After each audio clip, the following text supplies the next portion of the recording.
Allez, on va reprendre la session de démonstration technique en compagnie de Manuel Martinez de la société A10 Networks et qui va nous parler de protection des DOS. Oui, tout à fait. Bonsoir Allez, à tous. vous, Manuel.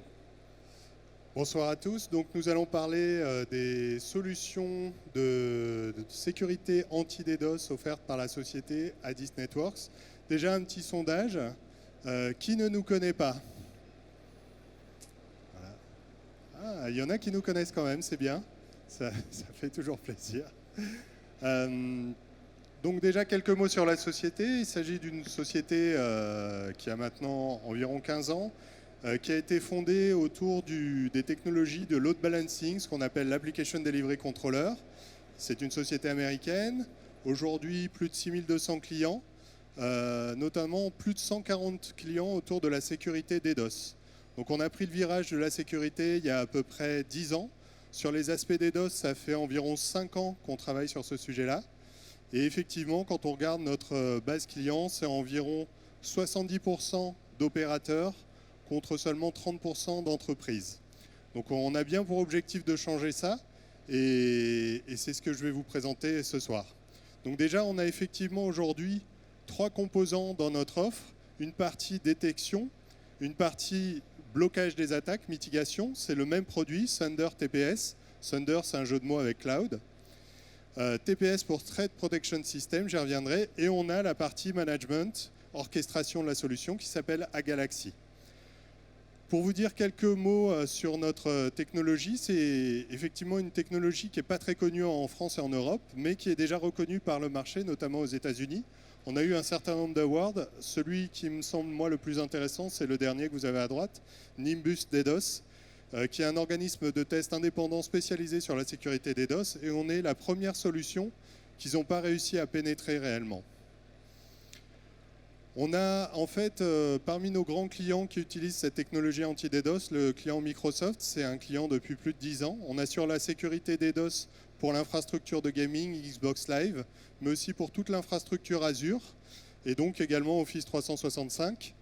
Ça fait maintenant 5 ans que c'est notre client sur le sujet. On a en fait développé à l'origine le produit pour eux, et on fait la démarche, je dirais, inverse de ce qu'ils fait traditionnellement. On essaye désormais de l'adapter au monde de l'entreprise. Donc les 5 dernières années, ça a été prendre cette techno qui était vraiment très spécialement développée pour eux et l'adapter au monde de l'entreprise. Donc by the way, on a aussi travaillé avec tous les gaming providers. Aujourd'hui, je suppose que si vous êtes fan de jeux en ligne, vous connaissez tous ces noms. Et ce sont aussi des gens qui font appel à nos technologies pour sécuriser leur infrastructure de services de gaming. Si on regarde un petit peu ce qui se passe sur les solutions traditionnelles anti-DDoS, on a un problème notamment au niveau de la précision, que ce soit dans les aspects mitigation, donc vraiment blocage de l'attaque, mais aussi les aspects de détection, catégorisation, comprendre ce qui se passe, voir ce qui se fait. Il y a aussi des problèmes au niveau de l'automatisation. C'est souvent des solutions traditionnelles qui nécessitent une intervention humaine, qui est lourde, qui demande des compétences très élevées, qui n'est vraiment pas facile à transposer dans le monde de l'entreprise. On a aussi effectivement un problème de scalabilité pour beaucoup de solutions. C'est des solutions qui soit sont sous-dimensionnées quand on parle de marché entreprise, qui peuvent être parfois vues comme stratosphériques dès qu'on va parler des solutions pure opérateurs. Et on a en tout cas un problème de coût, bien souvent, dès qu'on va parler de ces solutions DDoS. Donc la solution A10, c'est vraiment essayer d'apporter une réponse à ces nouveaux besoins entreprises. D'un point de vue architecture, comment fonctionne tout ça? Donc on a ici une infrastructure d'accès typique, je dirais pas classique, mais typique qu'on va retrouver chez de nombreux clients, avec l'accès Internet. Ici, vous avez la partie routeur d'accès pour arriver au sein du data center de l'entreprise. Et enfin, une partie core routing sur l'infrastructure.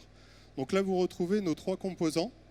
La partie mitigation, qui donc, elle, va être la solution qui va absorber l'attaque lorsqu'elle est détectée. On a une partie détection qui est représentée ici. C'est en fait le même produit, c'est le même système, le même OS, la même configuration.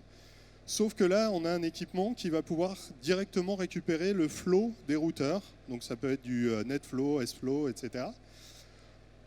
On peut parler d'un routeur, mais on peut parler aussi de dizaines de routeurs, de centaines de routeurs en fonction des besoins. Évidemment, au sein d'une entreprise, on sait qu'il n'y en aura pas des millions, mais voilà, ça reste adaptable dans ces cas-là. Et évidemment, on a la partie supervision, management, orchestration, qui est la plateforme A-Galaxy, qui va permettre justement de faciliter le dialogue via API entre la brique de détection et les fonctions de mitigation. Donc lorsqu'une attaque se produit, en général, on a ici du trafic qui vient d'Internet. On le considère comme suspect. Ce n'est pas forcément que du trafic d'attaque. Ça peut être une partie du trafic non négligeable, peut-être 95% qui est l'attaque, mais on en empêche les 5% qu'on doit absolument acheminer. Et donc ça va être le rôle de cet équipement, éviter à tout prix de bloquer le trafic. Dans beaucoup de solutions traditionnelles, y compris les solutions entre guillemets gratuites, la solution à la problématique des DOS, c'est je bloque le trafic à la destination, donc je protège ma destination, mais par contre, mon service n'est plus rendu, il n'est plus du tout disponible. Donc nous, notre brique ici, dans sa phase de mitigation, vous allez voir qu'il y a un moteur qui va gérer très intelligemment cette fonction de mitigation avec des paliers pour arriver à avoir quelque chose de plus efficace et surtout qui va empêcher de bloquer l'accès au service. On a aujourd'hui la grande nouveauté qui est la partie DDoS Protection Cloud. Donc c'est vraiment une solution importante puisque c'est une solution qui va nous permettre de proposer une sécurité DDoS hybride. Donc à la fois on a la partie détection, mitigation on-prem qui va vous permettre d'avoir le maximum de précision, le maximum d'efficacité pour protéger votre data center. Mais on sait très bien que peut-être ici vous avez des éléments tels que les routeurs, les firewalls, les IPS qui eux peuvent justement être overloadés et notamment la capacité d'accès à Internet, si on se retrouve face à une attaque volumétrique. Donc pour répondre à cela, on demand, en cas d'attaque qu'on n'a pas réussi à bloquer directement au niveau de cet équipement de blocage, on va le prévenir à travers le A-Galaxy TPS qu'on veut rerouter le trafic vers cette solution de cloud protection DDoS qui a été fait avec notre partenaire Volterra, qui est une société française et qui dispose aujourd'hui, pour être précis, environ de 4 Tera de mitigation worldwide. Donc j'y reviendrai un petit peu plus tard dans ma démonstration.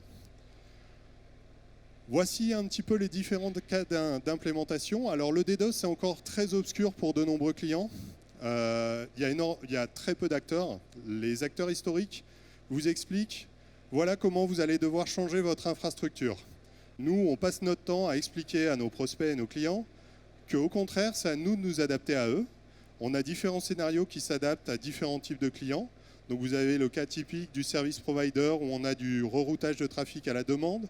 On a le gaming provider où là, on veut absolument protéger tout, que ce soit en entrée comme en sortie, avec le maximum de réactivité. Un des éléments clés des problématiques d'IDOS, c'est vraiment ce qu'on appelle le time to mitigate. Donc le délai entre le moment où l'attaque s'est déclarée, le moment où je vais la détecter, le moment où je vais effectivement la bloquer. Et donc évidemment, quand on est en coupure, on est au milieu, on inspecte tout le trafic, c'est là qu'on est le plus efficace. Mais évidemment, c'est un petit peu l'architecture la plus luxueuse. Et on a ensuite les solutions, donc soit pour les service providers, les fournisseurs de contenu, soit pour les entreprises. Donc le modèle que nous on a retenu pour l'entreprise, c'est exactement d'ailleurs une architecture hybride, à la fois où on va inspecter le trafic en entrée comme en sortie. Ça va aussi simplifier l'architecture parce qu'on n'a plus qu'un élément qui va faire la détection et la mitigation. On va avoir toujours le A-Galaxy qui va nous permettre de piloter l'infrastructure et l'intégration avec la solution de sécurité DDoS. On a aussi un organisme dont je n'ai pas trop parlé sur le slide précédent, qui est le DCERT, j'y reviendrai. C'est notre centre d'aide et de support de réaction en cas d'attaque, qui va, en plus de gérer toutes les phases traditionnelles de support software et hardware, vous permettre une prise en main en cas d'attaque pour vous assister lorsque cela se produit. Si on regarde de manière très technique, très précisément comment ça se passe, la mitigation des attaques DDoS, on a effectivement différents types d'attaques. On pense souvent aux attaques volumétriques, donc c'est ce dont on parle souvent dans les magazines informatiques ou sur Internet. En général, les attaques DDoS, c'est pas ça. La plupart des attaques DDoS, c'est plutôt des attaques autour de ce qu'on va voir dans le monde applicatif, au niveau des attaques également réseau. Et finalement, ces attaques volumétriques, ça représente très peu. Ça représente, on va dire, autour de 3% en réalité des attaques DDoS. Donc en réalité, Si vous regardez toutes ces catégories d'attaques, que ce soit la partie flooding, gestion des protocoles, également sur les différents protocoles chiffrés, etc., on a différentes techniques qui vont permettre de bloquer chacune de ces attaques. Le problème, c'est qu'aujourd'hui, lorsque vous avez une attaque DDoS, c'est une combinaison de ces attaques à laquelle vous allez devoir faire face. Donc en général, 3, 4, 5, 7 vecteurs combinés, avec en plus une attaque volumétrique. Et donc toute la complexité de la chose, c'est justement de l'identifier clairement pour savoir quelle contre-mesure activer. Donc il y a énormément de façons de faire. Je vais vous décrire un petit peu comment nous on fait. La première qu'on va utiliser, c'est une notion de blacklist. On a effectivement aujourd'hui, on travaille avec une société qui s'appelle ThreadStop, qui est un agrégateur de blacklist. Aujourd'hui, quand vous prenez une blacklist traditionnelle, vous avez une liste avec des millions de subnets et d'IP, et on vous donne un score pour chacun. Donc c'est à vous de savoir où est-ce que vous mettez le trigger. Est-ce que cette IP vous l'a bloqué ou pas? C'est une vraie question. En utilisant ce type de solution, nous on a agrégé environ 50 blacklists. Donc si une IP est blacklistée parmi une dizaine, voire une quinzaine, voire plus de blacklists, vous pouvez être sûr que celle-là, il faut bien la bloquer. C'est aussi simple que ça. Donc c'est en utilisant ce type de fonction qu'on va pouvoir bloquer de manière efficace. Il s'avère que notre système est très efficace, notamment en termes de granularité, puisqu'on va pouvoir avoir une capacité de quelque chose comme 256 millions d'entrées uniques, donc d'IP uniques, dans nos tables de blacklist, ce qui est aujourd'hui unique sur le marché. Deuxième méthode pour se défendre contre les attaques, c'est ce que nous on appelle le gestionnaire de mitigation par escalade. La plupart des solutions traditionnelles vont vous dire j'ai identifié une attaque, j'ai une contre-mesure, je l'applique, c'est réglé. Nous, ce qu'on sait, c'est que ce n'est pas vrai. Vous utilisez une technologie qui est compliquée. En général, quand vous faites face à ces attaques, c'est une vraie épreuve de stress, notamment pour les administrateurs. Il ne s'agit pas encore de choses qui sont maîtrisées. Donc le principe, c'est au contraire d'y aller en douceur. Donc on va utiliser ce mécanisme d'escalade qui va permettre d'activer différentes contre-mesures en fonction de l'attaque elle-même, de là où on en est, de la capacité qu'on a eue à la bloquer, et si on a besoin d'aller plus loin. Donc on a 5 niveaux d'escalade, ça c'est unique. Et lorsque on va commencer par recevoir une attaque, on va activer peut-être, pourquoi pas, l'IP Protocol Anomaly Check. Là, l'équipement vous permet de voir si l'attaque est bien mitiguée. Si c'est le cas, c'est merveilleux, on en reste là. Si ce n'est pas le cas, on va escalader de niveau, on va commencer à activer d'autres contre-mesures. Donc là, par exemple, la vérification des requêtes mal formées. On vérifie, si ça fonctionne bien, c'est parfait. Si ça ne fonctionne pas bien, on va déclencher un nouveau saut d'escalade et on va se retrouver peut-être à authentifier la source. On va essayer d'activer des fonctions de rate limit par connexion et ainsi de suite. On va aller de plus en plus loin jusqu'à différents niveaux d'escalade, jusqu'au 4e niveau d'escalade. Et le 5e niveau va être en gros l'intervention manuelle. Donc là, c'est là où on en était il y a encore à peu près 2 ans. À partir de ce moment-là, c'est l'administrateur qui prend la main et c'est lui qui doit se décider un petit peu tout seul de comprendre comment fonctionne l'attaque. C'est-à-dire que l'équipement n'a pas réussi lui-même à la domestiquer. Donc ça, c'était bien, mais c'est toujours très dur. Donc pour s'adapter de nouveau au marché entreprise, on a décidé d'inclure un moteur d'intelligence artificielle avec du machine learning, évidemment. On l'a appelé Zapper. C'est un moteur qui va vous permettre justement de faire cette distinction. Donc, la plupart des technologies anti-DDoS, ça va être basé sur le fait qu'on a un moteur très intelligent, plus ou moins magique qui fait. Le nôtre, en fait, à nouveau, il est basé sur ce concept de doute. Donc, ce qu'on va faire, on va le déclencher plutôt au dernier niveau d'escalade. Et là, on va le faire réfléchir comme si c'était effectivement un administrateur. Donc, il va essayer de trouver des occurrences dans le trafic pour essayer de comprendre sur tout ce volume de trafic qu'est-ce qui est similaire. Est-ce qu'il y a des similitudes entre les paquets? Essayez d'établir un filtre BPF, donc un filtre tel que vous l'avez lorsque vous utilisez du TCP dump ou du Wireshark, et il va construire ce filtre et commencer à bloquer l'attaque. Une fois de plus, je vous ai dit, on a ce concept de doute. Donc en fait, il essaye. Il essaye pendant quelques secondes. Si c'est efficace, c'est bien, c'est qu'il a trouvé. Si ce n'est pas efficace, il se remet à observer, essayer de comprendre ce qui se passe, essayer de trouver un nouveau filtre et à le réappliquer, et ainsi de suite. Et aujourd'hui, avec ce genre de fonctionnement-là, on arrive à bloquer quasiment toutes les attaques. Pour être très clair, aujourd'hui en Europe, on a eu des attaques jusqu'à 900 gigabits par seconde, qui ont été bloquées en utilisant la combinaison de ces différents moteurs. On a une gamme d'équipements donc, qui est à la fois hardware et machine virtuelle. On a de très grosses capacités sur nos équipements. On commence à 5 Go, on va jusqu'à 300 Go sur les plus grosses appliances. Évidemment qu'on va pouvoir clusteriser. Donc on monte aujourd'hui sur des clusters de plusieurs terabits par seconde. On a notre partie management supervision à Galaxy qui va nous permettre de faciliter l'administration de tout cela. Et effectivement, les différentes plateformes vont vous permettre d'avoir différentes combinaisons de ports, 10 Go, port 40 Go, port 100 Go également.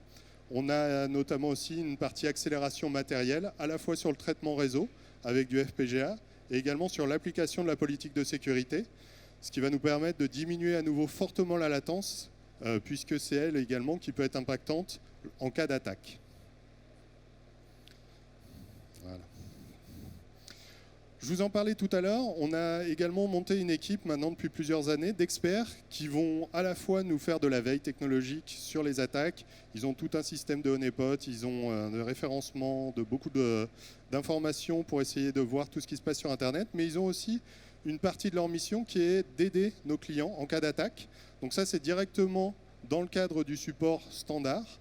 En cas d'attaque, vous pouvez les appeler. Ils peuvent vous donner des conseils. Ils peuvent également aller jusqu'à prendre la main sur vos équipements, si vous le souhaitez bien sûr, pour vous aider et vous assister à réagir de manière efficace. Donc aujourd'hui, c'est pareil, c'est un plus énorme, puisque ces gens-là sont des experts pour le coup et ils sont aguerris sur le sujet. La nouvelle solution donc, qui est disponible depuis janvier finalement, donc c'est tout récent, c'est notre solution hybride DDoS. Donc qu'est-ce qui se passe lorsqu'on a une attaque ? Comme je vous le disais, les équipements ici vont commencer à essayer de bloquer cette attaque. Donc là, on est sur une architecture off-pass. On n'est pas obligé d'être en off-pass de cette manière-là. Lorsque l'équipement arrive à bloquer l'attaque avec les différents mécanismes dont je vous ai parlé, ça fonctionne tout seul, c'est merveilleux, c'est parfait, c'est ce qu'on veut.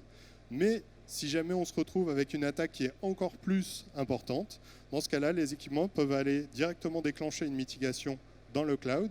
Dans ce cas-là, une redirection est mise en œuvre. Alors ça peut être suivant différents protocoles, ça peut être une redirection BGP, ça peut être du tunneling GRE, ça peut être du DNS. Et dans ce cas-là, c'est bien les équipements d'infrastructure Volterra qui vont permettre de bloquer cette attaque. De manière concrète, comment fonctionne cette infrastructure ? Donc, il s'agit du Secure Backbone Voltmesh. Donc, il s'agit d'une solution qui a été pensée à l'origine par quelqu'un qui vient du monde des opérateurs. C'est vraiment quelqu'un c'est un des fondateurs notamment du réseau FranceX, enfin de la zone d'interconnexion FranceX. Donc il voulait absolument avoir quelque chose en Europe. La plupart des technologies que vous aviez aujourd'hui, de mes concurrents, c'est plutôt aux États-Unis, c'est plutôt dans d'autres endroits. Lui, il voulait monter ça en Europe pour se différencier. Il voulait mettre plein de gros équipements en Europe et se disant, comme ça je vais mitiguer, tout ira bien. En fait, il s'est aperçu que ce n'était pas forcément le plus intelligent. Il faut des points d'interconnexion à proximité des entreprises, des clients. Donc c'est une force aujourd'hui puisque nous sommes présents en France, nous sommes présents dans les points d'échange Internet, nous sommes présents en Europe, bien sûr, bien évidemment, mais nous sommes présents aussi partout autour du monde, près des cloud providers, et notamment pour les aspects mitigation. En fait, les équipements qui vont bloquer les attaques, eux, sont répartis au plus proche, justement, des pays qui génèrent ces attaques. Donc on s'est aperçu, par exemple, qu'il y en avait beaucoup qui venaient d'Amérique du Sud, il y en avait beaucoup qui venaient d'Asie, il y en avait beaucoup qui venaient aussi des États-Unis. Bon, il y en a quand même quelques-unes, voire même pas mal qui viennent d'Europe. Donc le principe, c'est vraiment de répartir cette force partout pour mitiguer au plus proche de l'endroit où a été générée l'attaque. Donc c'est effectivement ce qui va être fait par cette technologie. Et pour vous montrer aujourd'hui comme on est effectivement très présent sur le sujet, si je clique dessus... Je ne vais pas faire ça. Alors vous ne pouvez pas le voir, c'est malheureux. Échappe.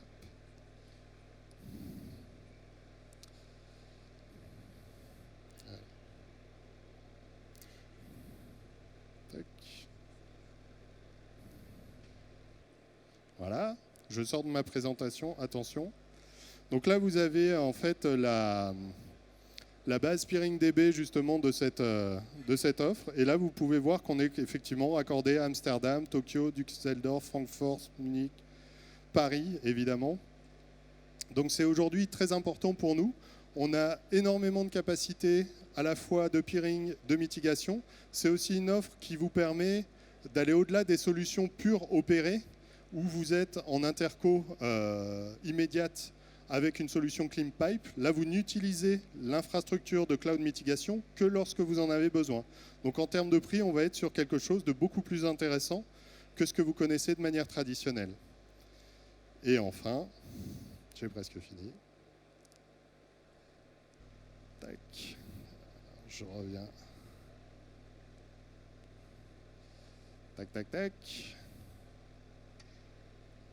J'ai beaucoup d'animations.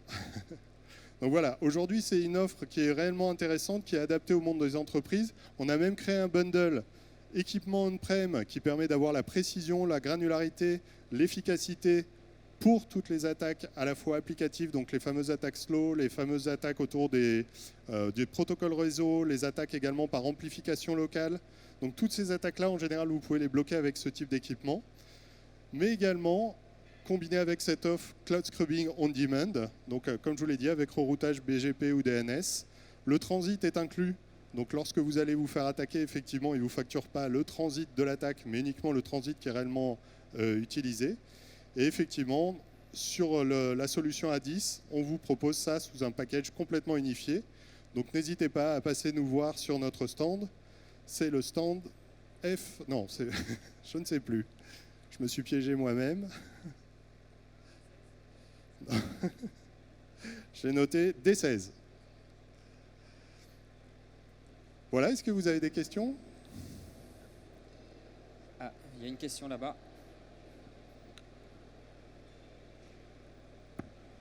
Merci pour votre présentation. J'ai vu sur la page de PingDB, pratiquement, vous êtes présent que dans les points d'échange. Vous allez me dire si je me trompe. Et est-ce que dans certains cas, vous avez des accords de peering directement avec des gros opérateurs? Et d'une façon générale, dans les points d'échange, comment ça se passe, la négociation avec les opérateurs? Est-ce que vous avez des accords avec n'importe quel opérateur présent au niveau des points d'échange? Alors, évidemment, c'est au cas par cas qu'on va pouvoir voir ça. En Europe, en particulier, évidemment en France, mais également en Allemagne, en Angleterre, on a déjà des accords avec la plupart des opérateurs, notamment à travers ces points d'échange publics. Donc c'est aussi ça qui est facilitateur. Après, effectivement, c'est à voir au cas par cas sur votre besoin particulier. Et je vous invite vraiment à prendre contact avec nous si vous êtes intéressé. Et on sera un plaisir de vérifier tout ça avec vous. Une autre question? C'était clair? Ah, il y a une question. Il y a une question. One more. Merci pour votre présentation. Pour Zapper, le temps d'observation en moyenne, il est de combien de temps? Alors, je reviens sur le slide. On est sur un temps d'observation qui se veut le plus court possible, mais effectivement, il y a un temps d'observation.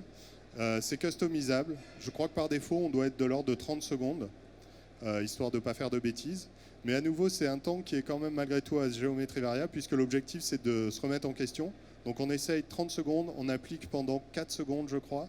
Si ça fonctionne bien, on en reste là. Si ça ne fonctionne pas, on reprend 30 secondes, etc. Et pour être très précis, on dédie un des cœurs CPU du système pour ce machine learning, un ou plusieurs d'ailleurs, histoire d'être efficace de manière opérationnelle. Voilà. Dernière question? Ok, eh ben, on peut applaudir Manuel Martinez. Merci beaucoup. Merci pour votre présentation. Et puis pour ceux qui voudraient aller plus loin, c'est au stand D16. On l'a.